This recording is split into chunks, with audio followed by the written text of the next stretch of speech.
Hare Krishna. So let's welcome His Grace Gauranga Darshan Prabhu to Seattle Temple with a big loud Hari Bol. Hari Bol! Hari Bol! Hari Bol! And most of you, everybody knows who is Gauranga Darshan Prabhu, but just in case somebody who's new, who is here, he is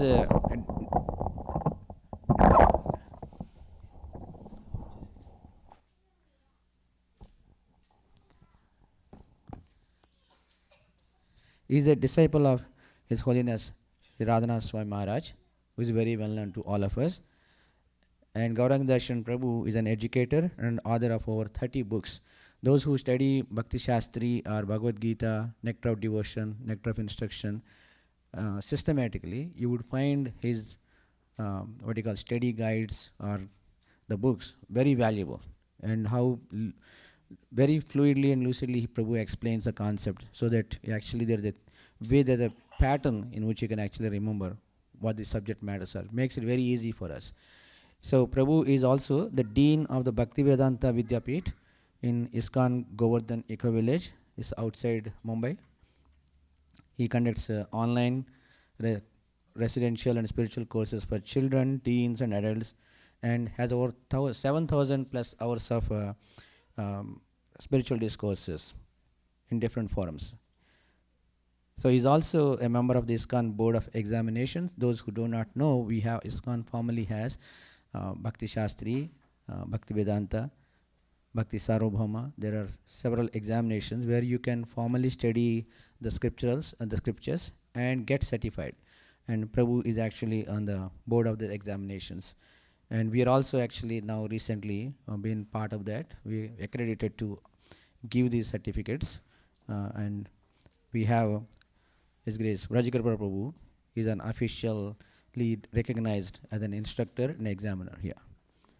So Gauranga Darshan Prabhu, not only being a spiritual person, he is also, prior to that, he actually holds a master's degree in systems science and automation from Indian Institute of Science, Bangalore. He worked for TCS for a couple of years, and then he became into what he is now, monk, right? He's dedicated his life to the propagation of Krishna consciousness. And this is the first visit by His Grace Gauranga Darshan Prabhu to United States, and first in Seattle. He landed directly in Seattle. So we hope he will actually enlighten more and more temples and congregation within the US. And so let's give him a good hospitality and be a good listener and ask the questions too at the end of the class. Hare Krishna. Hare Krishna. Jai Radha Madhava Kunja Vihari Gopi Jana Vallabha Girivaradhari.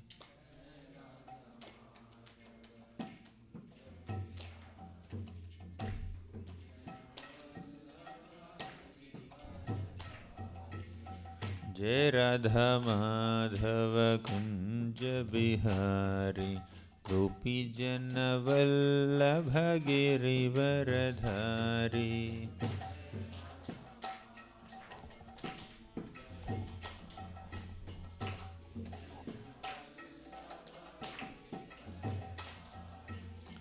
Jai Radha Madhava Kunja Bihari Gopi Jana Vallabha Girivaradhari.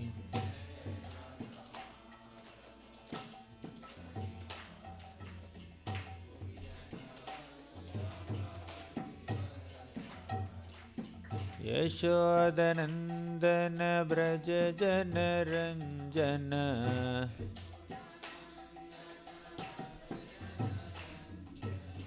Yashodanandana Braja Jana Ranjana.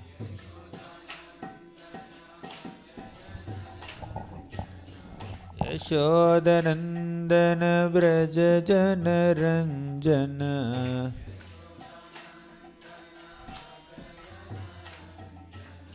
Yamuna Tiravanachari.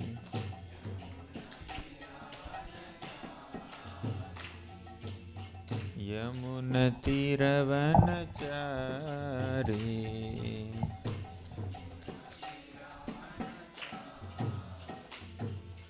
जय राधा माधव कुंज बिहारी गोपी जन वल्लभ गिरिवरधारी।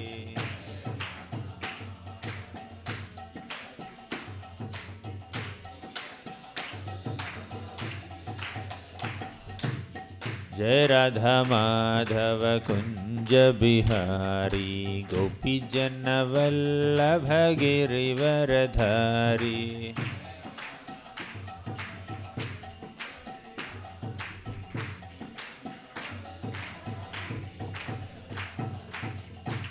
जय राधा नीलमधव राधा नीलमधव राधे।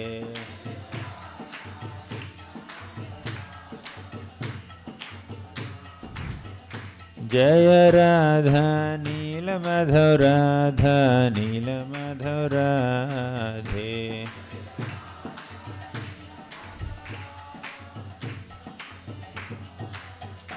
जय जय प्रभुपाद प्रभुपाद प्रभुपाद जय जय प्रभुपाद।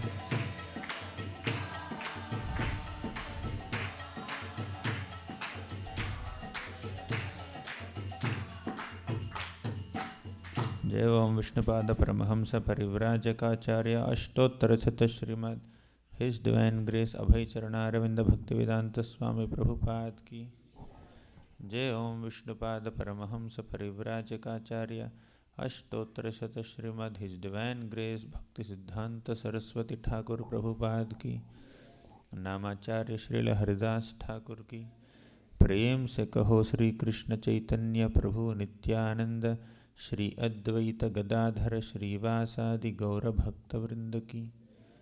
श्री श्री राधा कृष्ण गोप गोपीनाथ श्याम कुंड राधा कुंड गिरि गोवर्धन की। ब्रजभूमि श्री वृंदावन धाम की। पुरुषोत्तम क्षेत्र श्री जगन्नाथपुरी धाम की। गंगमयी की जय, यमुनामयी की जय, भक्ति देवी की जय, तुलसी देवी की जय, कलियुग पावन हरिनाम संकीर्तन की जय, हरे कृष्ण महामंत्र की जय। All glories to the assembled devotees, all glories to the assembled devotees, all glories to Shri Guru and Shri Gauranga. Om Namo Bhagavate Vasudevaya.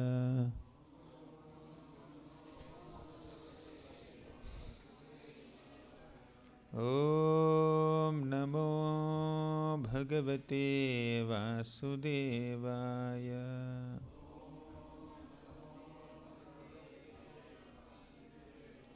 Om Namo Bhagavate Vasudevaya.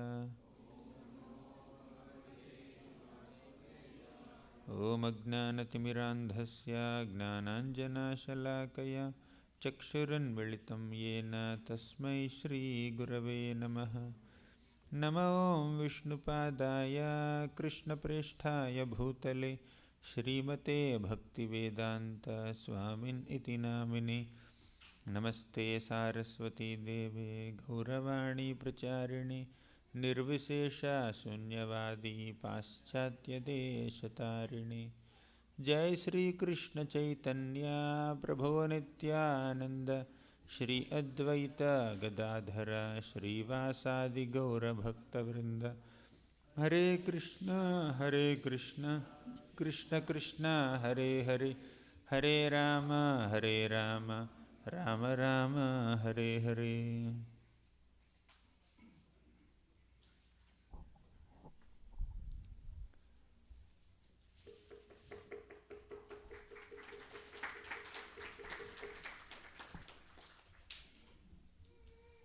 Hare Krishna.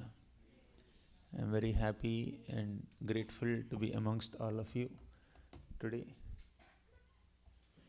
at this temple at Seattle, seeing the beautiful deities of Shri Shri Radha Nilamadhav, Jagannath Baladev Subhadra, Ram, Lakshman, Sita Devi and Janaki Devi, and Hanumanji, and Gaurnitai, and all the wonderful devotees of this nice community, and also the wonderful hospitality of Brajakirpa Prabhu and Damodar Prasad Prabhu and other devotees. Very grateful to all of you for having me with you today. I just came a couple of hours back. I'm still in a different world. Okay. But anyways, when we are with devotees, we are in the spiritual world. And to make our ambience completely spiritualized, to have the experience of being in the spiritual world, we need to have good, loving, cordial, friendly, Vaishnava relationships. Do you agree? That's the topic for today, for the next 3 days. So every day we are having about an hour or 1.5 hours discussion on this most important topic of how to cultivate, how to build friendly relationships with other devotees, and also how to tackle distresses. So in this world, inevitably there are so many distresses, difficulties, reversals, calamities, unwanted, unpleasant experiences. How to tackle them, how to deal with them. So that's one aspect of our discussion in the next 3 days. Another aspect is we inevitably have to deal with people, others. So how to build good friendships and loving relationships, especially with devotees and everyone else. Okay. So that's the subject matter. Every day we may not find one conclusion, because all conclusions will come at the end of the 3rd day. But definitely every day we'll have some take-home points, important lessons to ponder about, to meditate on, and to make a sincere attempt to apply in our personal lives. So with this, I would like to start a discussion. That's all right. You want me to speak and then open for discussion, or shall we just have an interactive session from beginning to end? What is your preference? I have come here to serve you. Whatever is your preference, I will serve you according to that. Your pattern is class and questions. Let's stick to that pattern. Yeah, we will stick to your conventional pattern. If some necessity for interaction comes, I'll just open it. Okay, good. So, all of us by default have a relationship with each other. Do you agree with me? Why? Because all of us are children of Krishna. Krishna said in Bhagavad Gita, Mama evamsho jiva loke jiva bhutah sanatanah. Mama eva amsho. All the living beings are my amshas, my parts and parcels. We are all children of God. So just like a boy and a girl, if they both take birth from the same mother, same father, naturally they have a relationship, right? Brother and sister. Because there is common father, there is a relationship. All of us on a spiritual plane have a common father. That is the Supreme Lord Krishna. Mama evamsho jiva loke. So all of us are children of God, therefore we have a natural relationship. That is relationship which is based on Krishna. So that's a spiritual relationship. That's an eternal relationship. That is not subjected to beginning or ending. That is not subjected to birth or death. The relationships within a family are centered on body, right? So there is a blood relationship. There is a bodily relationship, right? So father, mother, brother, sister, wife, husband, son, daughter. So all these relationships are family relations, blood relations, skin relation. Yes, we have to value them, no doubt about it. That could be our primary object of relationship and friendship and love and affection. Yes, we agree with that. But sometimes we see that when people take to spirituality, spiritual life, take to Krishna consciousness, start chanting Hare Krishna, start reading scriptures like Bhagavad Gita and Bhagavatam. sometimes there is a assumption or perception that, oh, he is chanting Hare Krishna, he is worshipping God, maybe he will get disconnected from all relationships. Okay, spiritual life, does it mean to give up relationships? No. Spiritual life is not meant to give up relationships. Spiritual life is meant to go deeper into relationships and expand the scope of relationships and expand the scope of relationships beyond the restrictions of one body and family or a dynasty, but to love everyone, every single living being as a child of God. Do you agree with me? So there is a beautiful shloka in the Bhagavad Gita. Krishna says, you can also repeat after me, that will make it more interactive. Vidya Vinaya Sampanne Brahmane Gavihastini Shunichaiva Swapakecha Panditaha Samadarshinaha. Vidya Vinaya Sampanne, one who has Vidya. Vidya means knowledge, right? Education, knowledge. Vinaya Sampanne, such a person should be humble also. Now, before we enter into deeper secrets of relationships, let me give you one right now. If you are knowledgeable really, if you are elevated in spiritual knowledge, you should also have humility. Okay? So, Jnana without Vinaya cannot become Vijnana. Jnana means knowledge. With Vinaya, humility, becomes Vijnana.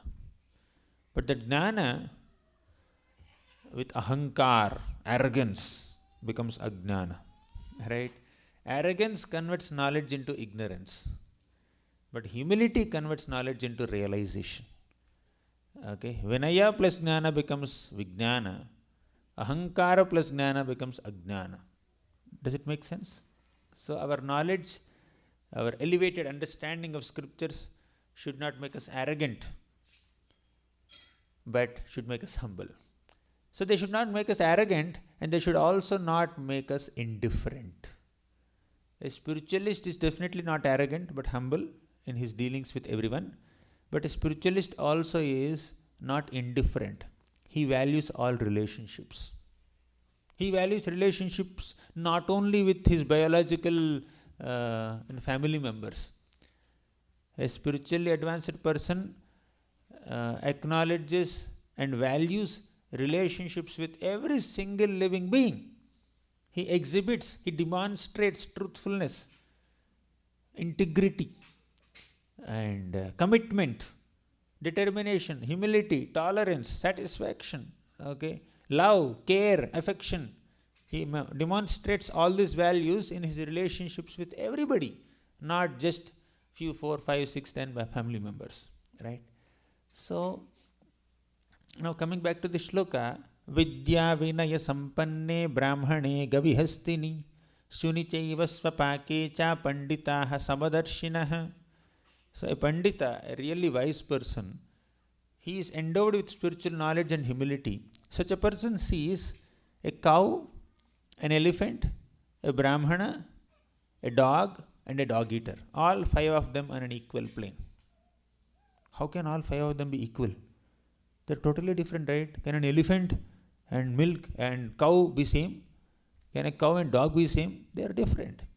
But they are equal in the sense that they are all spirit souls.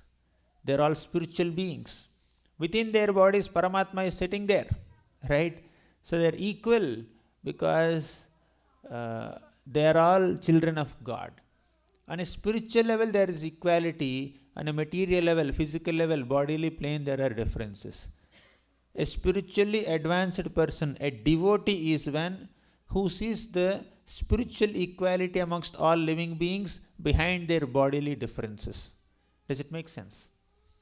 So on that basis of spiritual equality, a spiritually advanced person likes to have loving, friendly, cordial, Vaishnava relationships with all living beings. Clear? You know, you want examples? I'll quote Shastra, more Shastra. So in Srimad Bhagavatam, we have this example of Parikshit Maharaj. How many of you know the story of Parikshit Maharaj? Okay, quite a few of you. Very good. So Parikshit Maharaj was cursed to die within 7 days because of some unfortunate incident. He went to hunt in the forest. He became very thirsty. He became very fatigued. He was a bit hungry.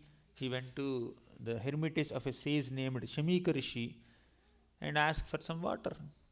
But Shamika Rishi was in deep meditation. He could not respond. And Parikshit Maharaj became a little frustrated and insulted, and he picked up a dead snake and kept it around the neck of Shamika Rishi and left. So this news came to Shamika Rishi's son named Shringi. And Shringi became so angry. How can that Parikshit Maharaj, who is like a watchdog at our doorstep, expect to dine on the same plate with his master, the Brahmanas, inside the room, inside the home? So he became very angry. 5-year-old child. He said these Kshatriyas are crossing their limits. Just because Krishna is not there, Arjuna is not there, they are behaving whimsically. They are insulting Brahmanas. They are coming to our houses and demanding water and food from us. Are we obliged to feed everything to them? So I curse him to die within 7 days. So in this way Shringi cursed Parikshit Maharaj. So Parikshit Maharaj accepted this curse as a blessing. It's a blessing in disguise. This curse will make me indifferent to all my family attachments. I can give up my family relationships. Right? So he just gave up everything and went to the banks of Ganga and sat there. So many sages have assembled there. As if someone had sent a WhatsApp broadcast message, or someone updated their Instagram stories, or someone has released a TV channel update. Nothing has happened. As if everyone received personal SMSs on their mobiles, emergency notification. Okay, everyone assembled there, knowing very well that Parikshit Maharaj is going to Bhagavad Dham very soon. We have to be there, present there, to see this monumentous incident. So all these people assembled there. Then, you know what Parikshit Maharaj said? Apparently, he gave up attachment to his family members and kingdom, wealth, etc., etc. Yes, it is true. He gave up his attachments, no doubt. But that does not mean he gave up his inclination to have loving relationships with anyone. There is a difference. So attachment to name, fame, prestige, power, positions and possessions, money, wealth, that's at one level that we need to give up. Spiritual life definitely recommends that we need to give up attachment to them. But spiritual life doesn't necessarily say that we have to give up connection with them.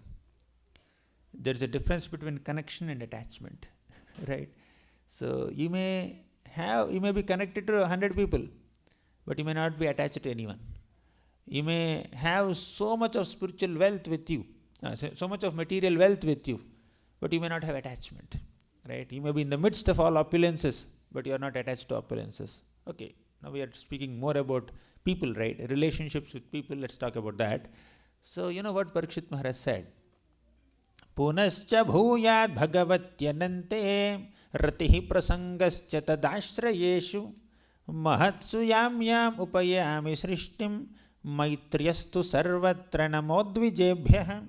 Punascha bhuyat bhagavatyanante. If at all I have to take birth again on this planet. What is this discussion suddenly coming up? He was supposed to die within 7 days. He is speaking about what happens after 7 days. After 7 days, there are multiple possibilities, right? When a person dies, he may go to heaven, he may go to hell, he may go to Vaikuntha, he may go to Goloka, he may take birth again on this earthly planet, he may take birth as an animal, or a mammal, or a snake, or a reptile, or a human being, or a devata. There are 84 lakh species. Means there are 84 lakh possibilities, right? So which place he will take birth, which form he will take birth, which planet he will go, nobody can say. So, but most people aspire that I don't want to take birth in this material world again, to again undergo birth, death, old age, disease. That's like general aspiration of a spiritualist. But you know what Parikshit said? Punascha bhuyat bhagavatyanante ratihi prasangascha tadashrayeshu. If at all I have to take birth again in this world, I need three things. I have three wishes, three desires. Number one, ratihi, bhagavatyanante ratihi. I want attraction to Krishna. I want to love Krishna. Number two, prasangascha tadashrayeshu. I want the association of devotees who have taken shelter of Krishna. Number three, maitriyastu sarvatra. I want loving relationships, friendly relationships with all living beings. Note this point, all living beings. Parikshit is aspiring for loving relationships with all living beings. Spiritual life does not mean we give up relationships. We go up in relationships, right? So we take relationships from a material plane to the spiritual plane. Let me not keep my relationships on a material plane. Let me keep them on a spiritual plane. So that's the crux of relationships in spiritual life. So not only he, many other people. So there is another beautiful example in the 4th canto of Bhagavatam. Titikshavaha karudikaha suhrudaha sarvadehinam ajatashatravaha shantaha sadhavaha sadhubhushanaha. Titikshavaha, a devotee is very tolerant. Karunikaha, a devotee is very kind and compassionate and merciful towards everyone. Suhrudaha sarvadehinam, devotee is a genuine friend and well-wisher of every single living being. Suhrudaha sarvadehinam. Ajatashatravaha, a devotee does not consider anyone as shatru. Shatru means enemy. A devotee never considers anyone as his enemy. Some people may consider devotees as enemies, but devotee never considers anyone as enemy. Devotees are dhira, dhira, jana, priyau, priyakarau, nirmatsarau, pujitau. So, Yudhishthira Maharaj never hated Duryodhan. Did he ever hate Duryodhan? But Duryodhan always hated Yudhishthira Maharaj. You see? So devotees are those people who don't hate even those who hate them. Okay? So that's the nature of a devotee. Non-envious. He is Ajata Shatru. Shatru is never born. Ajata Shatru is not just the title or nickname of Yudhishthira Maharaj only. All devotees are meant to be Ajata Shatrus. Right? We are all meant to be Ajata Shatrus. We should not hold any enmity or grudge or envy or negativity towards anyone, even if they harm us. Okay, you may take a necessary action, but you should not hold any grudge within. The heaviest thing to hold is not 1 ton iron. It's not 1 ton gold. It is grudge. The heaviest thing to hold is grudge within the heart, negativity inside the heart, or envy towards someone in the heart. So that's very heavy thing to hold. Devotee is not like that. So, titikshavaha karunikaha suhrudaha sarvadehinam ajata shatravaha shanta. Devotee is meant to be very peaceful, calm, sober, not agitated. Right? Yeah, circumstantially, a devotee may get little disappointed or agitated when Krishna's service is not being performed nicely. Not that his personal sense gratificatory desires are not fulfilled. When Krishna's service doesn't happen nicely, devotee may feel little agitated. Okay. Otherwise, on a personal note, devotee is fine with whatever comes of its own accord. So, shantaha, sadhavaha, sadhu bhushanaha. So these are the ornaments of a sadhu. So again, the main point in this one shloka is that a devotee is inclined to have loving relationships with all living beings. Okay. Till now, in the last 20 minutes, we made only one point. We have made so many points, but the essential point is, if you want a point-wise session, a devotee does not restrict his or her relationships only to biological family members. A devotee considers every single living being is a family member. He is my friend. And I want to have loving, cordial, friendly relationships with all of them, because all of them are children of Krishna. They are Amshas of Krishna. So I am an Amsha of Krishna, they are Amshas of Krishna. Naturally, we have a spiritual relationship. So let us have more friendships and love and affection in my dealings with them. Clear? So far? Now, next point. If a devotee is supposed to have loving, friendly relationships with everybody, why the scriptures are teaching something else? Okay. Till now I quoted only those points from the scriptures that emphasize on the importance of having loving relationships with all living beings. I can quote more also. Okay, let me quote one more before I go to the next point. Krishna, he took birth in Mathura. But as soon as he appeared, he was taken by Vasudeva, his father, to Gokul. He stayed there for more than a decade. After a decade, Krishna came back to Mathura. Then he was touring Mathura city along with his friends. Then he came to the house of a florist named, anyone knows the name of the florist? Florist in Mathura city when Krishna and his friends were touring. Sudama, correct. Okay, Sudama florist. So he was making garlands, very beautiful garlands like this. Garlands of multiple colors. Actually, when Krishna and Balram and all the Gopas were touring Mathura city, entire city came outside their homes to see Krishna and Balram. Okay, it's not that Krishna is seeing Mathura city is seeing Krishna, getting so excited to see Krishna. So although hundreds and thousands of people came out of their homes to see Krishna, but one person did not come out to see Krishna. Who is that? Sudama comes, of course, right, amongst the good people, amongst the sane people. So Sudama did not come out to see Krishna. Okay, why? He was busy making garland for Krishna. Sometimes devotees become so busy to serve Krishna that they miss to take darshan of Krishna also. Right? So Sudama was so busy hearing that Krishna has come to Mathura to give his darshan to everyone. Sudama became excited. He wanted to make a nice garland to be offered to Krishna. So when a devotee is very eager to see Krishna, Krishna becomes eager to see the devotee. Okay. When you become eager to see Krishna, this much eagerness if you show to eagerness. If you put one step towards Krishna, he will put 10 steps towards you.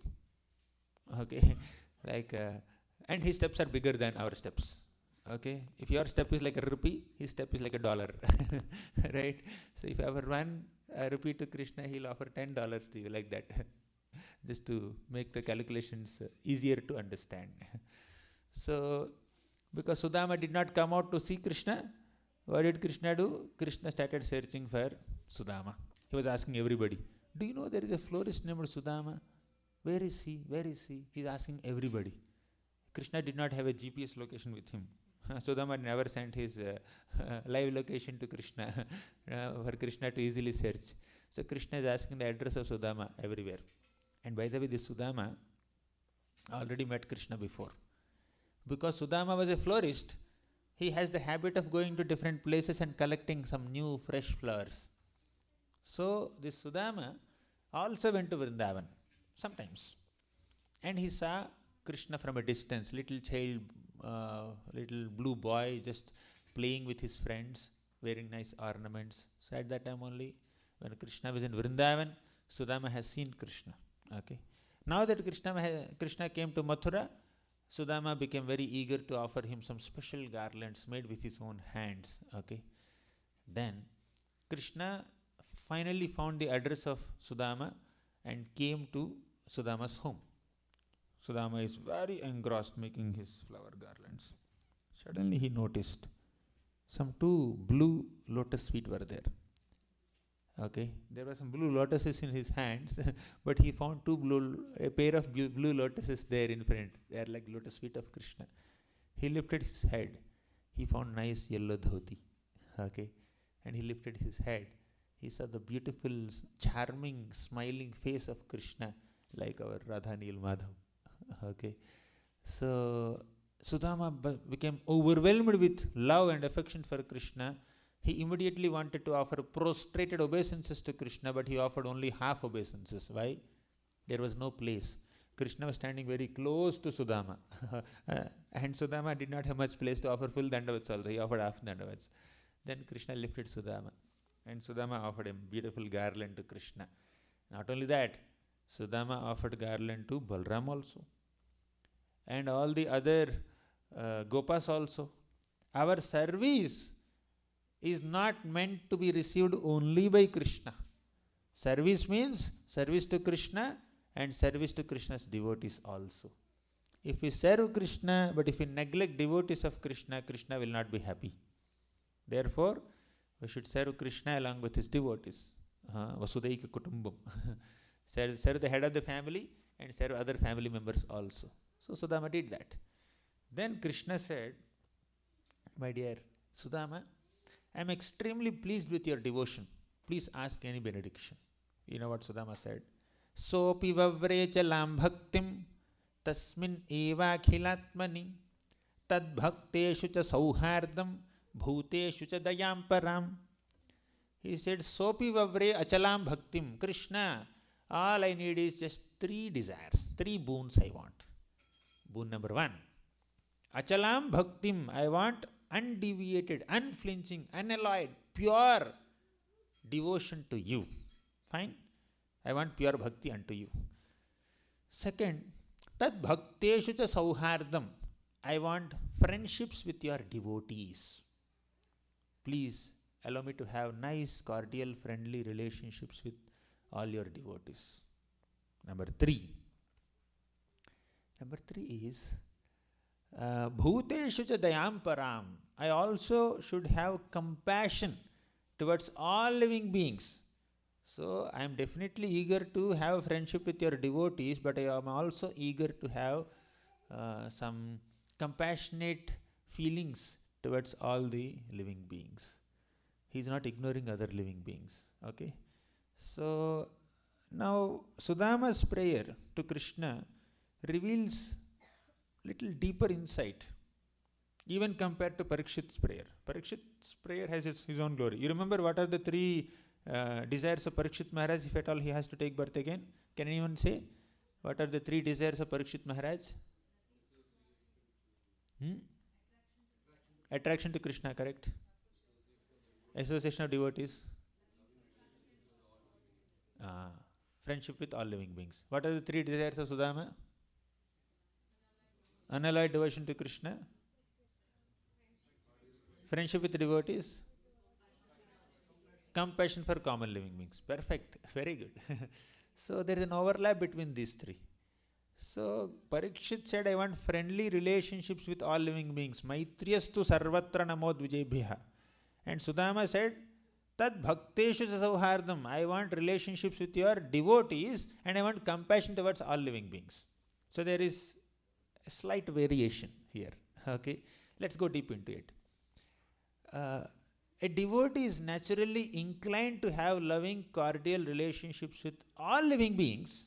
However, for all practical purposes, he only keeps very intimate, close, loving relationships with devotees, and towards common people, he shows compassion because they are not yet ready to have a friendly relationship with you.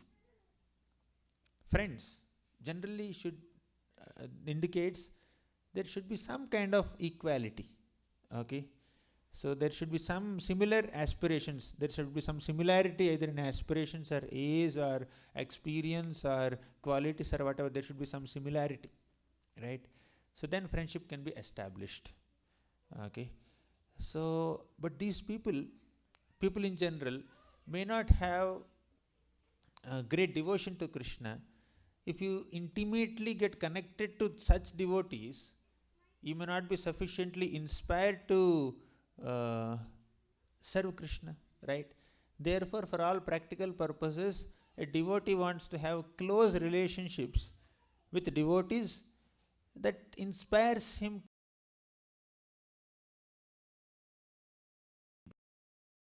and he will bring them to the level of devotion and then make friendship with them also. Make sense? Okay. That's why although inclination is there to have loving relationships with all living beings, although understanding is there that all living beings are sons of Krishna or children of Krishna only, still the recommendation for relationship is only towards devotees in spiritual circles. Mahaprabhu says, Asat Sanga Tyaga Yai Vaishnava Achar. You should give up bad association, embrace only good association for all practical purposes. Okay. So give up bad company that dampens your enthusiasm in devotional service, and embrace only good company, good association that enhances your inspiration to serve Krishna. So whatever is favorable, you accept. Whatever is unfavorable, you reject or you stay away. So that's the teaching of Lord Chaitanya Mahaprabhu and many other scriptural statements also. So we should give up bad company. Okay, materialistic people who do not practice devotional service. Okay, relationships, yes, inclination is there, but considering their situation, we must stay away from them. So there's more to it. Don't take anything as a conclusive statement here. That's why I said all conclusions at the end of the 3-day seminar. Today you will get some intermediate conclusions. So I'm just building the point gradually. So when you say materialistic people, there are two types. 11th canto says, one, na bhajanti. Second, avajananti. Na bhajanti means this category of people, they don't worship Krishna, they are not devotees of the Lord. Why? Because they are ignorant, they are innocent, they don't know that they have to worship the Lord, right? Out of innocence or ignorance, lack of information, lack of knowledge, lack of teachers who can educate them, these people are not worshipping God. These people are not worshipping Krishna. So you need to show compassion towards such innocent people and teach them this is what Krishna is. This is how you should worship Krishna. Then they will also worship Krishna, right? So don't neglect the innocent. Ignorant people must be educated. A small child is there. He may not be having so much developed intelligence, but the parents don't neglect the child, right? Parents give the necessary attention to the child till the child becomes mature. Then the child is mature, then the child will get some freedom, right? So similarly, everybody is a child of God. Some children are more mature in devotional service in bhakti, but some people are not sufficiently mature. So these mature devotees will train these ignorant people and also bring them to devotional plane. That's the idea of prachar. Clear? That's one category of materialistic people. They are ignorant, they need to be educated. Show compassion on them. The other category of materialistic people, other category of people who don't worship Krishna are not ignorant, they are arrogant. Ignorant category and arrogant category. So if they are arrogant in nature, then better stay away from them. Okay?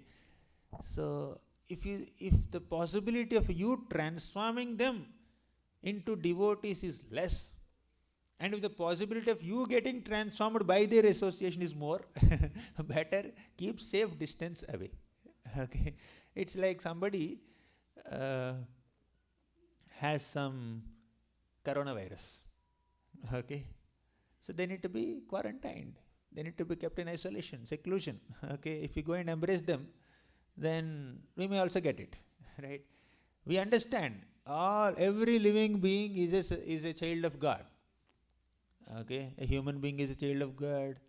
A tiger is a child of God. Cow is a child of God. Calf is a child of God. You can go and embrace a calf.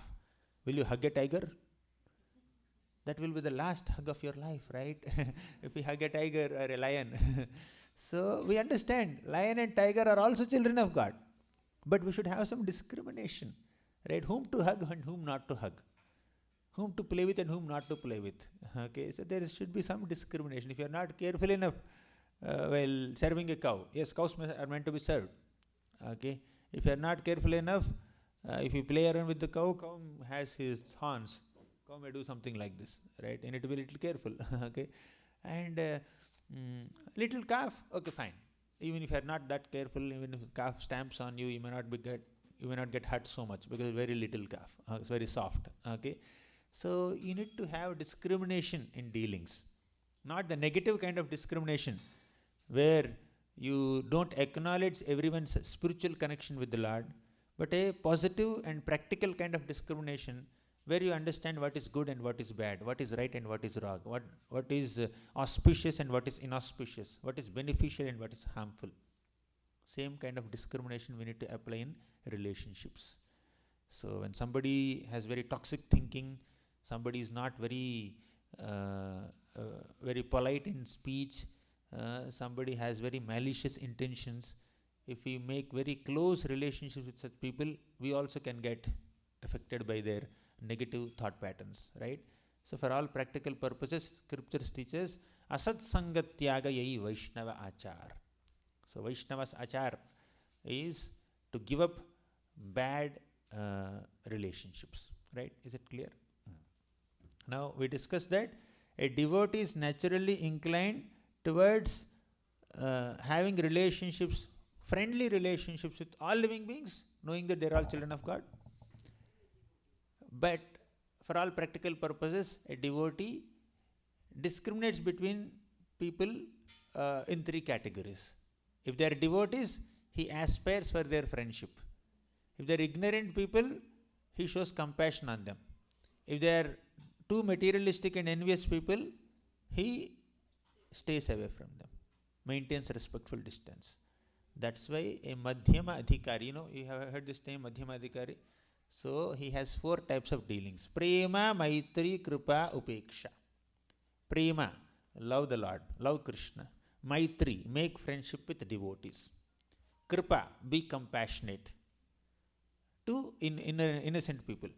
Upeksha, stay away, maintain safe distance from envious people. Clear? So having made this ground of what is the importance of having friendly relationships with all living beings, plus understanding the importance of having relationships particularly with devotees and other relationships with to some degree only. So let's focus on how to cultivate, how to build friendly, loving relationships with devotees. Okay. So inclination should be there to build relations with all living beings, but devotees are meant to be prioritized. So what makes a relationship with another devotee very sweet, cordial, loving, deep, nourishing, uplifting? So that's the subject matter of the next 2 days of our seminar. But today I'll just give 6 points based on Rupa Goswami's Upadeshamrita. First point is that Rupa Goswami says, Dadati pratigrihnati guhyamakhyati pritchati bhunkte bhojayate chaiva shadvidham priti lakshanam. Dadati pratigrihnati. You offer something to your friends and you receive some gifts back from them. Okay, dadati pratigrihnati. So you give gifts, take gifts. Bhunkte bhojayate chaiva. You feed them prasad, and when they give you prasad, you accept also. Okay. Then guhyamakhyati pritchati. You share your hearts in confidence and let them also share their hearts in confidence. So this will enhance our relationships. 6 points. Further, apart from the 6 loving exchanges recommended in the Shastra, we should also show some empathy, sympathy, gratitude, non-enviousness, and kindness, service attitude in our relationships. When another devotee is in need, we should extend ourselves to help them. That will build relationships. When another devotee is trying to serve Krishna and he needs some help, you can just go and assist him. It's nothing wrong. Hey, I'm senior person, or I'm great. How can I help him? He should serve me. It's not about serving, receiving service or giving service. It is about serving Krishna together. right? Sometimes you serve Krishna and other devotee will help you. Sometimes other devotee serving Krishna, you go and help him. You see, let's go to Vrindavan. In Vrindavan, all the devotees are constantly serving Krishna in some way or the other. So some devotees help other devotees to serve Krishna. Sometimes. Okay, let me tell you. When Krishna appeared on this planet, Nanda Maharaj celebrated the appearance of Krishna. What was the name of that festival? Nandotsav. So during Nandotsav, Nanda Maharaj took lead. The name itself is Nandotsav. The Utsava, the celebration conducted by Nanda Maharaj, the father of Krishna. So he was giving unlimited charity of cows. I think some figure is around 9 million cows or 2 million cows he has given in charity. So he is giving millions of cows in charity. He was also giving gold and silver and cows and big mountains of grains and butter, etc., in charity to Brahmanas and other people, other guests. So he was doing great celebration. What did Yashoda Mata do? She was behind assisting Nanda Maharaj. Nanda Maharaj, you are leading the festival and I stay as your assistant helping you. That is the role she played in Nandotsav. After 3 months, Krishna, baby Krishna, okay, infant babies, they don't have the ability to turn on their back on their own. So whenever a child just tries to turn on his back on his own, so that stage of child's growth is celebrated by mothers as Utthana ceremony. So when Krishna was 3 months old baby, first time he turned on his back on his own.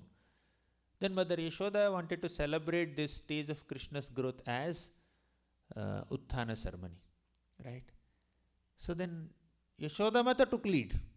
She was doing Abhishek of Krishna and Nanda Maharaj became an assistant of Yashoda Mata, right? So sometimes wife becomes leader of a ceremony and husband becomes an assistant to the wife. Sometimes husband leads a ceremony and wives become assistant, right? So in this way, within a family also, different people have different roles and responsibilities according to those roles, and when they are fulfilling the roles, other people will come and assist them, right? So when such cordial cooperation, cooperative abilities are there, then relationships will automatically flourish. So for flourishing relationships, for nourishing relationships, we need to have the spirit of cooperation. Sometimes we have to take a back seat. We can't always aspire for screen presence. Okay, in movie there is something called screen presence. So I should be the prominently visible person in every scene. It doesn't work like that. It should not work like that also, right? There is no maja. You see a 3 hours video, you see only one person in every frame. It's so boring, right? It may not be also, but point is, like there should be some ability to just take a back seat also. Krishna himself, he has killed so many people. Krishna killed Putana, Trinavarta, Shakatasur, Bakasur, Vatsasur, Vyomasur, Arishtasur, Keshi. Then he also subdued Kaliya. He also chastised Indra and gave a lesson to Brahma. Despite doing so much, Krishna took a back seat. Arjuna, you be the warrior, I'll be your driver. Okay. He made Arjuna the hero of battlefield of Kurukshetra. He made Bhima the hero of battlefield of Kurukshetra.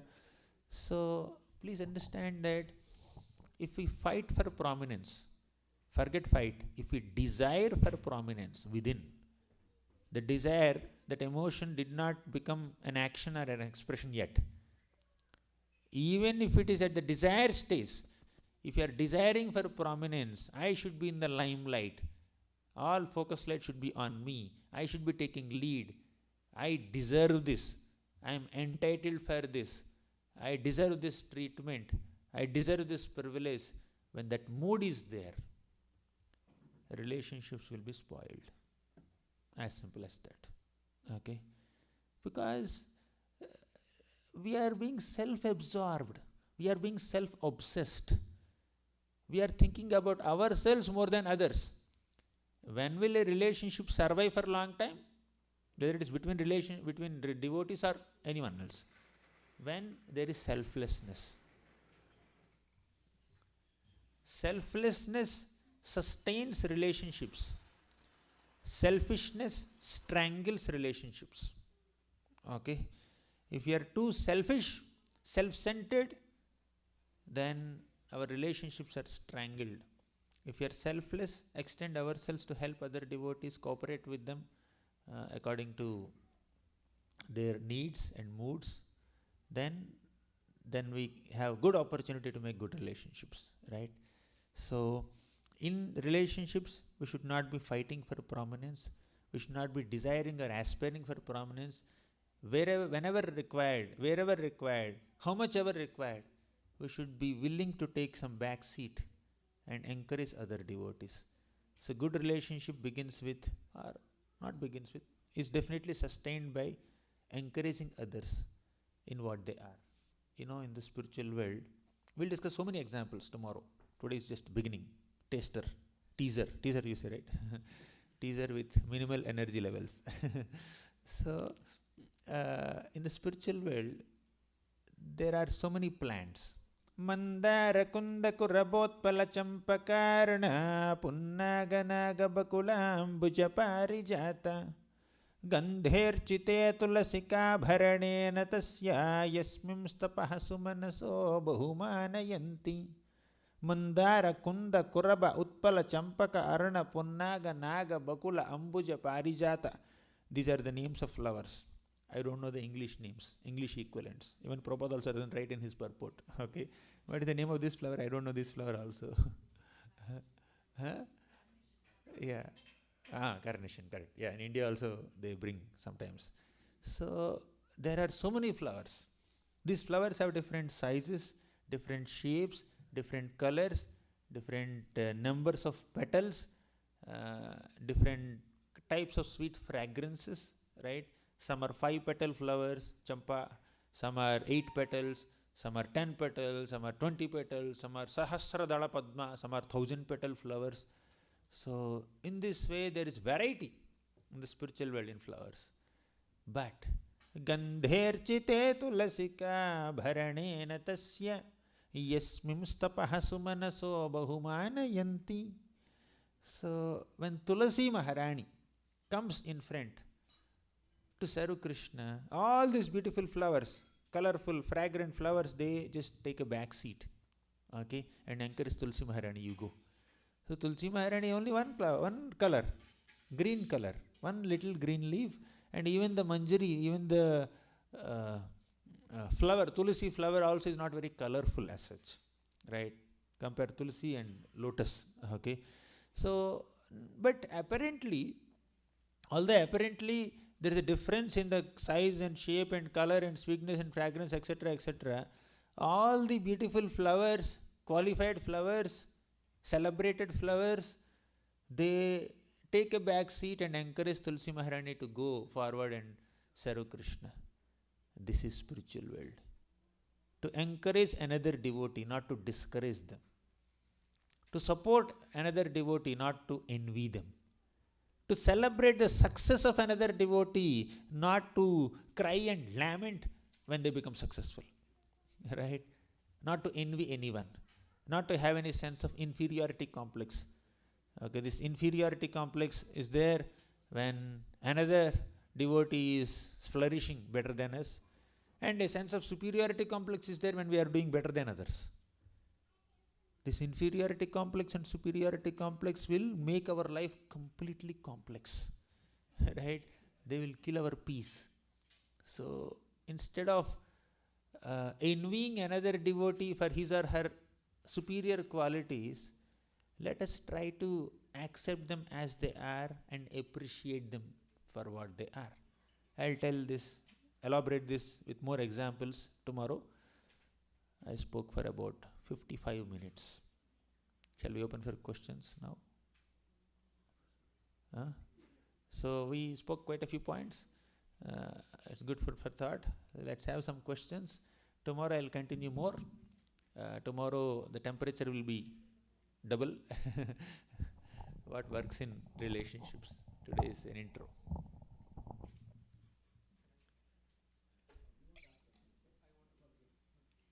Hare Krishna Prabhu, thanks for your elaborate lecture on relationships. Prabhu, I have a question. You told Madhyama Adhikari is a devotee who worships the Supreme Lord as a highest object of love, make friends with the Lord's devotees, is merciful and avoids those who are envious. Envy is such a thing which is everywhere. So if he is avoiding envious people, so then everyone needs to have, for example, I think of myself as super Kanishtka Adhikari or even not as Adhikari. If devotees are avoiding me, then how will I survive? Okay.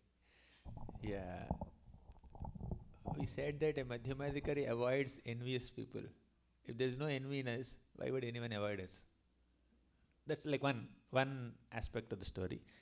Despite being non-envious also, sometimes we could be avoided.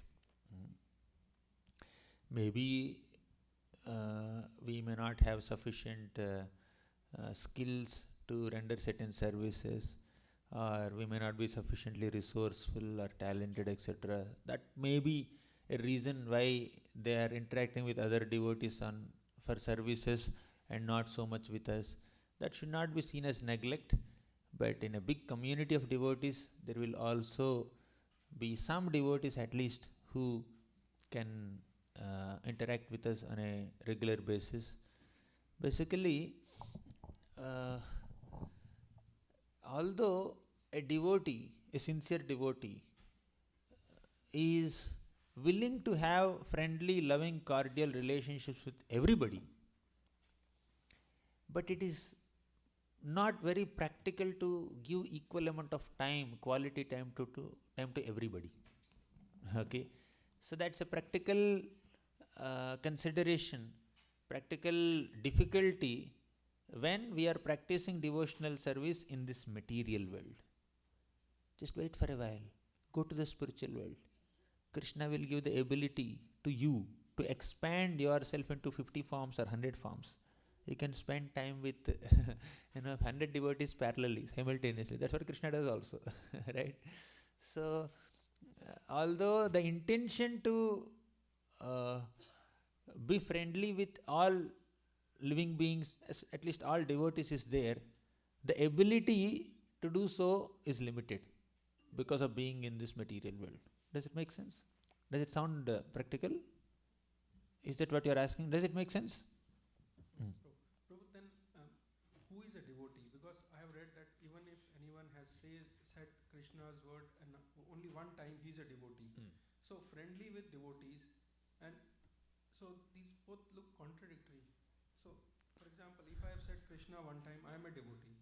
Okay. And then I am envious also. On one side, friendly with devotee and envious. So these don't match. Okay, fine.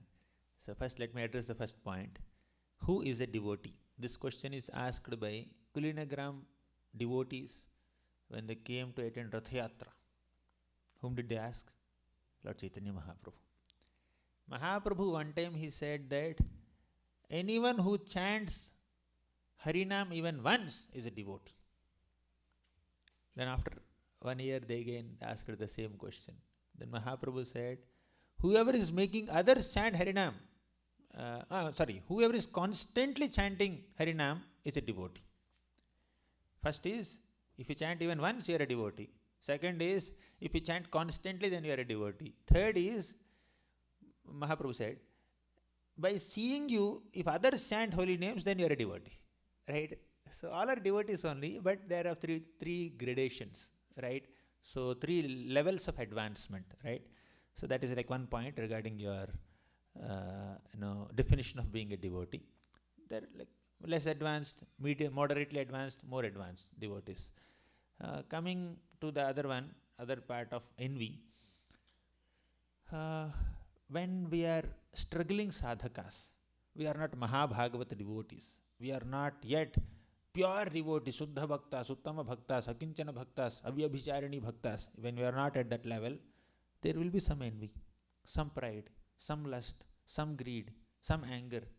So these anarthas are still there in the heart of a practicing devotee also sometimes. But the aspiration is pure, the intention is pure, the integrity is great. So what makes a person a devotee is definitely chanting the holy names, okay? But another thing is, at heart he is aspiring to purify himself. Although there are so many impurities, he is aspiring. Just like somebody is not clean yet. He is working so hard outside and he is dirty. He is not clean yet, but he is under the shower. In 5 minutes or 10 minutes, his body will become clean. Okay? So a sadhaka bhakta is someone who is under the shower. He is getting purified. So if you are not pure yet, you are still aspiring to be pure, there are some impurities, right? There may be some traces of envy.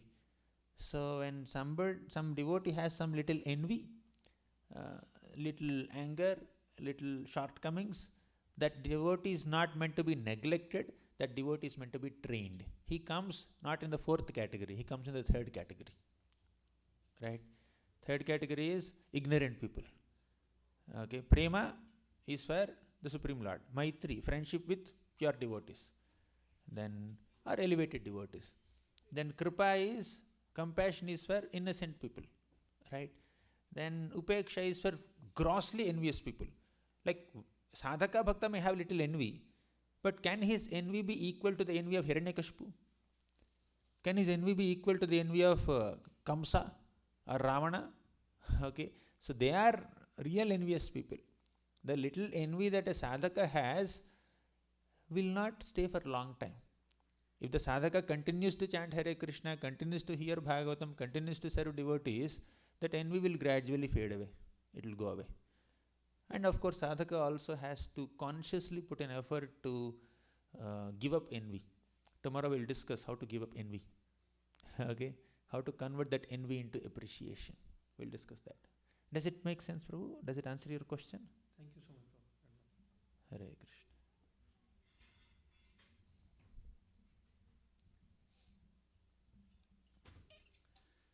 Hare Krishna, Prabhuji. So in the class we discussed about Parikshit Maharaj. So how when he get cursed and when he get the curse to die in 7 days, and how easily he accepted and surrendered himself to the Lord. For me, as an initial sadhaka, what should be my mood to just accept the things in any conditions, or just surrender to that peace, that whatever is happening, that must be happening with. Yes. There is a shloka in Srimad Bhagavatam. Tatenu kampam susamikshamaɗo bhunjana evatmakritam vipakam hridvagvapurбhir vidadhan namaste jivetayo muktipade sadaya bhak. When a devotee faces some reversals, calamities, difficulties, distresses in life, bitter experiences in life, a devotee understands that nothing happens without the sanction of the Lord. Not a blade of grass moves without the sanction of the Lord. This difficulty came in my life by the sanction of the Lord. But why did He sanction this difficulty in my life? That's the next question. Okay, we agree. Everything is arranged by the Lord. Fine. But why did the Lord arrange this unpleasant circumstance in my life? The answer to that question is, I deserve it. Because of my own past misdeeds.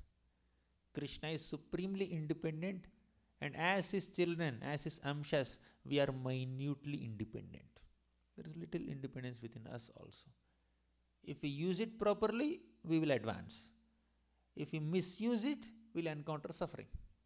Because of my misusing of my minute independence, I have to face some difficulty now, and Krishna has arranged for it. By undergoing this difficulty, I will be purified. A criminal does some criminal activity and the judge punishes him, and by undergoing that punishment, his heart will be purified of that sinful propensity and he will not commit the same criminal activity again. So in that spirit, we need to accept the reversals in life. So when we accept it, gratefully that Krishna, thank you so much for arranging this difficulty for my purification. Let me be purified of my sinful propensities and sinful reactions by this, so that I can purely engage in your service.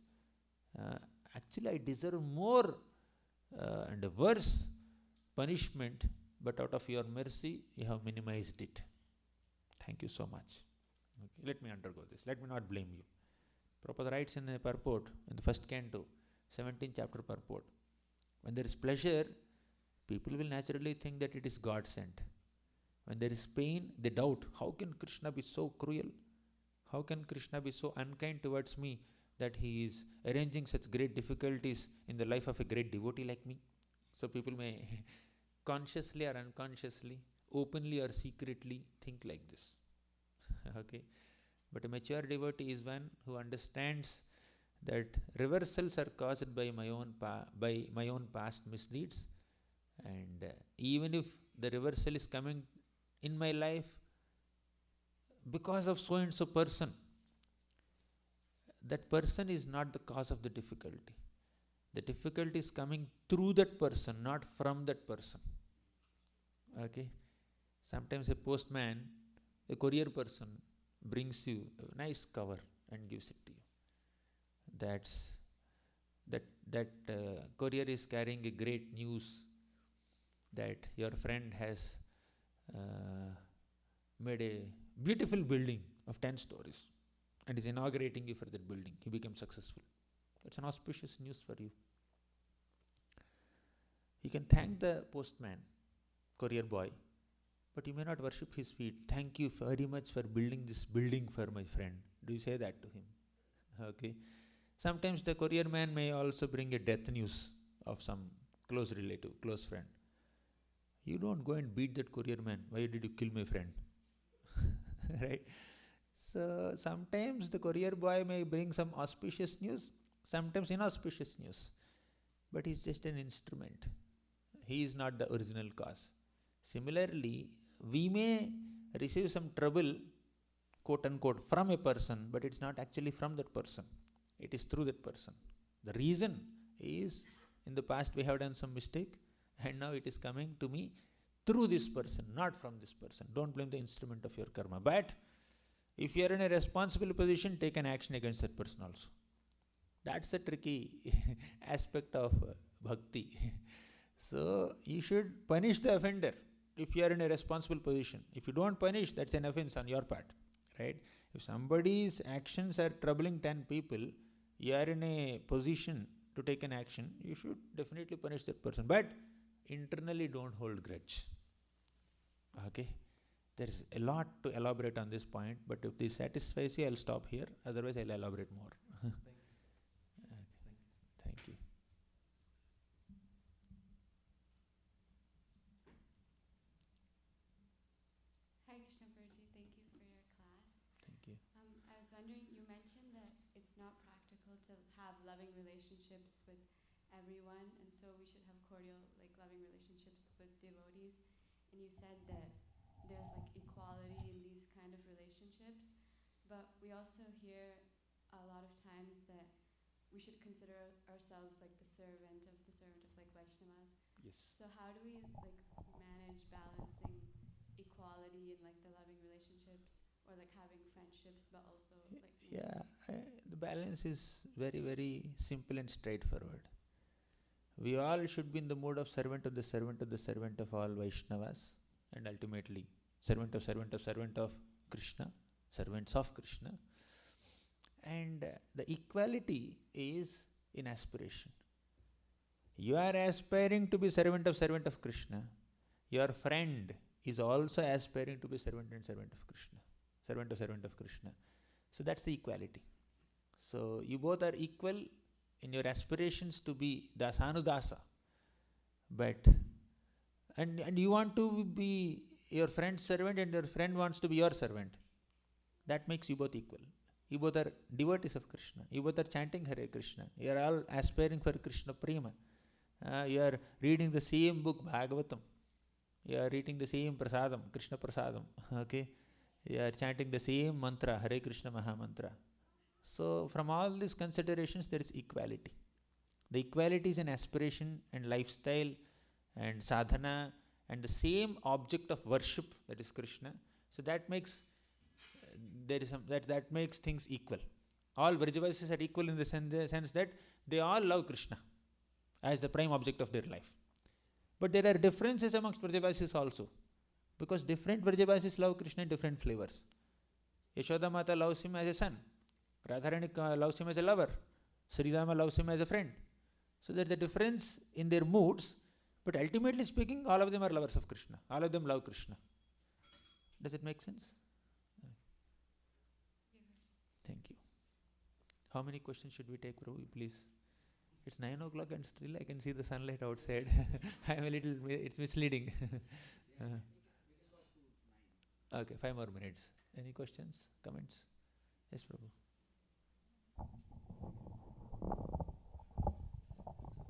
Hare Krishna Prabhu. I think all these emotions, pride, envy, all these are coming from the base is false ego, right?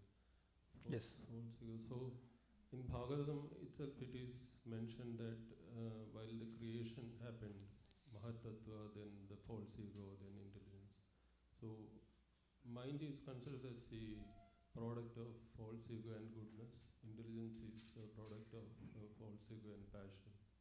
So how can we understand this? And what is the purpose of false ego? Why it is? First of all, Yes.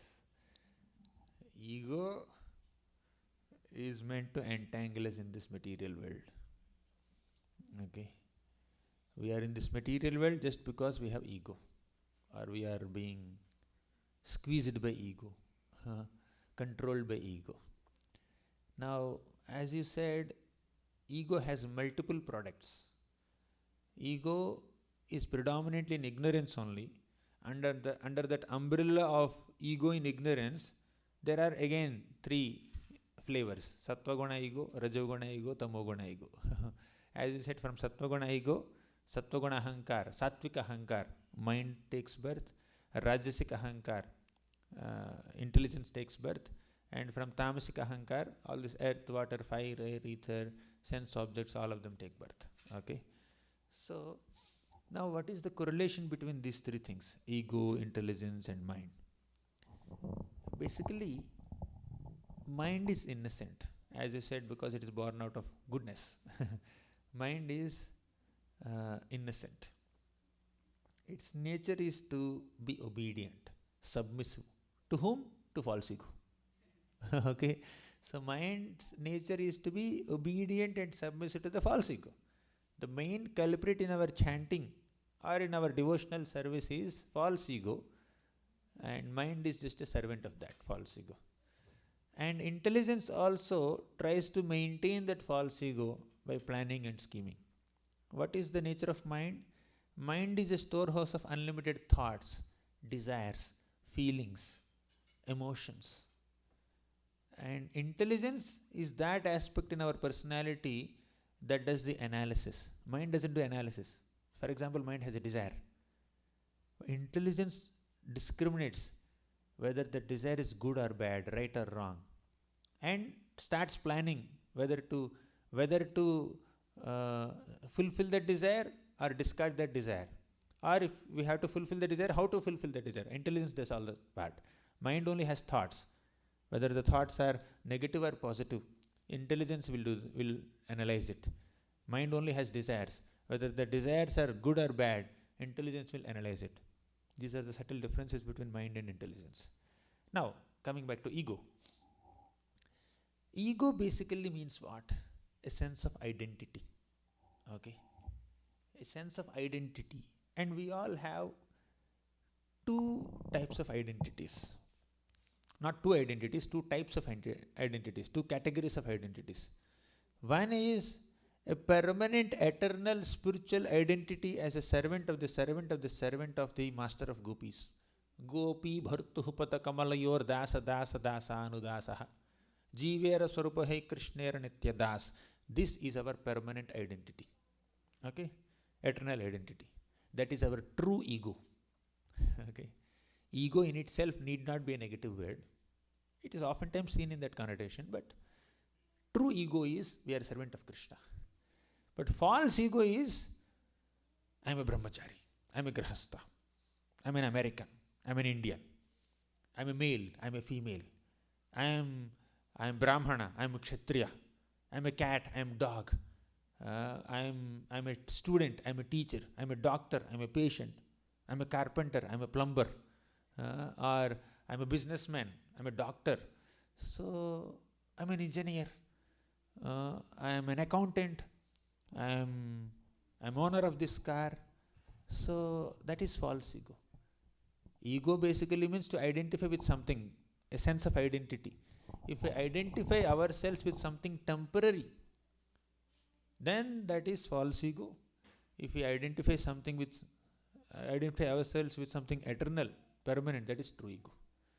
So when you identify yourself with a temporary position or possession or designation, mind's thinking, feeling, willing, emotions are all in alignment with that ego. Getting right? If I think that I am a king, my false ego, I am a king.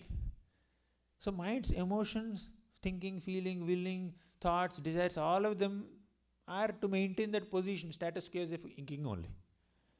But if I start thinking, if I start identifying myself as servant of Krishna, then mind's thinking, feeling, willing, emotions, all of them are in terms of being a servant of Krishna. Mind is just submissive to the ego. So let's convert that false ego into true ego by submitting ourselves to a person whose intelligence is above our ego, right? Who is actually identifying himself as a servant of Krishna. You go and surrender to that person, and we will also start identifying ourselves as servants of Krishna. Then mind's desires and thoughts and other activities of the mind are naturally in alignment with that identity. Does it answer your question, Prabhu? Yes, Prabhu. But in the creation there is no true ego. True ego? True ego is eternal. In the creation, why it has to be created? There is no creation and there is no destruction for it. Our eternal identity, servant of Krishna, nobody can challenge that identity. All other false identities have to be created and destroyed. But the real identity is eternal. Okay. Thank you. Here one devotee raised his hand. Prabhu, it's 9 o'clock already. Here you have a question? Yeah, some boys were there. You raised a question. Yeah. I saw him first. Hare Krishna Prabhuji, thank you for your class. I just had like a question on like how to handle like people who like are like envious of Krishna or like who like don't like Krishna when you like talk about like God. If their ego levels or envy levels are beyond your ability to handle, better stay away from them and deal with those people who are more favorable. For example, we are doing book distribution. We may meet hundreds and thousands of people. We may meet a person and then he is arguing so much, why this book, why this book. One option is you spend 1 hour or 2 hours convincing that person to take this book of $2, or you spend that 2 hours to show the books to 1,000 other people or at least 100 other people, and amongst them 50 people may take. You have two options, right? So that's why when somebody is trying to expand Krishna consciousness, the immediate and bona fide default options for him amongst the crowd is those who are innocent and ignorant, not those who are arrogant. Very rarely arrogant people also could get transformed. You can definitely pray for them, you can give them prasad, you can do all that, but sometimes philosophically convincing them could become very tedious. They may not accept. Better utilize that energy in convincing some people who are little simpler. Right? If you have bandwidth, you can go ahead with the other arrogant people also, envious people also, as you said. But considering that possibility is less and your time is less, you better utilize the time to invest somewhere else where more people can become devotees. Make sense? That's more practical. Prabhupada said this. Yes, Prabhu. Thank you. Thank you.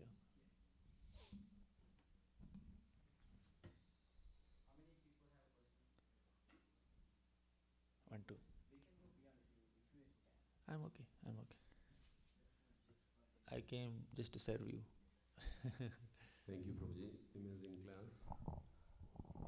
I heard earlier somewhere that each layer of this material creation, right, from gross to the subtle, is 10 times Thicker. 10 layers thicker and so on. So can you elaborate, like, in what way is that realized or like experienced? It's not that easy to realize and also understand how to get out of it. That's sufficient. Okay. So this thick layer of ego, this much thick layer of intelligence. In the sense, like, how is that? Why is that significant? Like, is it just because that it is harder to break false ego? Is that the way to understand that? Yes, definitely. See, there may be 100 different technical explanations for it, which are valid, and it may be very interesting to explore them. Okay, but I know something simpler. Okay, my small intelligence can understand something simpler, which is, it is difficult even for Krishna also to convince a conditioned soul to accept that he is a servant of Krishna. A conditioned soul, an average conditioned soul, is thinking that I am the controller, I am the master, I am the proprietor, I am the enjoyer, I am the doer, I am this, I am that, I am Ishvara. This is called Ishamani syndrome in Bhagavatam's language. Ishvara bhava is there. Okay. So to convince that conditioned soul that, my dear sir, you are not the master, I am the master. You are not the controller, Krishna is the controller. You are not the proprietor, Krishna is the proprietor. He is bhoktaram ignadopasam. So it's little difficult even for Krishna to do so. Nothing is difficult for Krishna, technically speaking, but it is difficult for Krishna in the sense that Krishna does not interfere with the minute independence that he has given to all of us. Krishna is supremely independent, we are minutely independent, and Krishna will not interfere with that independence. Therefore, just so that he doesn't want to interfere with our independence, he wants to retain our free will, whatever little swatantrata that he has given us. He has given full autonomy. How you want to use it, you use it. I will tell you what is right, what is wrong. I will also tell you, if you go in this direction, you will get this. If you go in this direction, you will get this. So he will create all the systems, karma, okay? But he will not interfere with your free will, with your ability to make choice. So, in reciprocation with the conditioned nature or independent mentality of a conditioned soul, the Lord repeatedly creates this material world that has this complex structure. Okay, so many layers, 7 layers or 10 layers, whatever, inside 14 planetary systems. There is hellish planets, 28 hellish planets, prominent ones. Okay, there is Atala, Vetala, Sutala, Rasatala, Talatala, Mahatala, then Bhutala, Bhuloka, Bhurloka, Swarloka, Maharloka, Janaloka, Tapoloka, Satyaloka, lotus stem, sun, moon, Manasottara mountain, Bhumandala, 7 islands, 7 oceans, 4 elephants. Too much. So much complicated structure. He has to, and this is within every universe, and different universes have their own structures. So, understanding the structure of the universe is at one level. Understanding the purpose of such a complex structure is at another level. The purpose of that complex structure is to give another opportunity to the conditioned soul to understand that he is not the controller, and realize that he has to submit to Krishna, who is the supreme controller. Then he can come out of the control of this material nature, material universe. Okay, and as far as the technicalities of the complexities of universal structure are concerned, yes, there is a lot of information. Bhugola Varnan. We have our devotee Pavaneshwar Prabhu, who has almost done a PhD on this. So Bhagavatam gives very minimal details on the structure of universe. There are many other references that give more details of structure of the universe. So if you are interested, please connect. Okay, thank you. Last question, right? Next. I have two questions from myself. Yeah, please. One first question is, can we pray to Krishna so that we can avoid the people who are envious of Krishna? Can you pray to Krishna to avoid envious people? So that we don't run into Krishna, please don't let please No, don't expose me to... I'll give an alternative prayer. Okay. You pray to Krishna to transform those envious people into devotees. Then you make friendship with them. Okay? That's a better prayer, right? Prayer only. You don't have to put any effort. Krishna will put effort. You just have to pray. Right? Pray. That's what Prahlad Maharaj taught us. In the 5th canto of Bhagavatam, Prahlad prays for all envious people. Now it's very difficult to convert envious people, Prabhu. Very difficult. Prahlad could transform his own classmates into devotees. But could he transform Hiranyakashipu? This boy was asking some time back. Very difficult to transform Hiranyakashipu into devotee. Okay? Shanda and Amarka. Could Prahlad transform them into devotees? So they need to be punished. Vibhishan, such a pure devotee. Could he transform Ravana? Could he convince Ravana to give Sita back to him? Although Ravana is seeing hundreds and thousands of dangerous omens, one monkey came and burnt whole Lanka. And there are millions of monkeys coming to Lanka. And Ravana could have used his common sense to do it. He is not using his common sense. Vibhishana is telling him. Still he is not accepting. Some people are so stubborn. Ravana had 10 heads, but no brain. He cannot understand even small logic also. Even the Vibhishana is trying to tell him. Right? So it's very difficult. But you can pray for them. Arrogant. He was arrogant. Yeah. But practically that is going to take time, and practically that is going to take time because of the freedom they have. That's thinking in terms of practicality is not your job now. When you pray, practicality is over. Right? When you are praying for the envious person, you don't have to do anything practically. I mean, you can do if you want. As you said, it is difficult. Krishna will take care whenever he wants. That's what Prahlad did.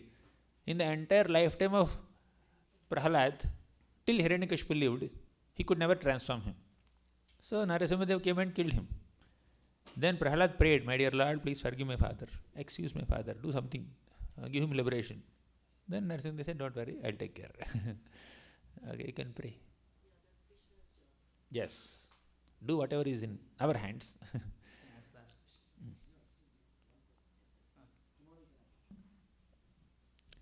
Okay, we'll conclude. Yeah. Thank you, Prabhu. And tomorrow again, same 7:30. And also, the question is about, the topic is about relationship among devotees. So please make your questions relevant to that. Not going to too deep into false ego, intelligence, and all this philosophy. But keep it practical. How we actually, depending on your own situations, and how we actually benefit from them. That way, it will be more interesting for all of us. Okay. With that, let's say loud Hari Bol to His Grace Gauranga Darshan Prabhu. Hari Bol, Hari Bol, Hari Bol.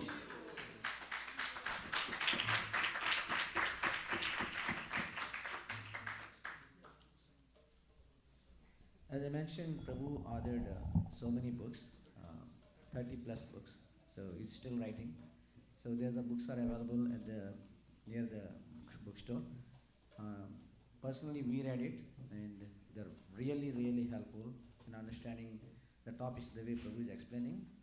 By reading on your own, even sometimes the teachers may not be expert in explaining that, but Prabhu has put in a lot of effort, and these books will really help you in understanding Bhagavad Gita, Nectar of Devotion, Nectar of Instruction, whatever you are currently studying.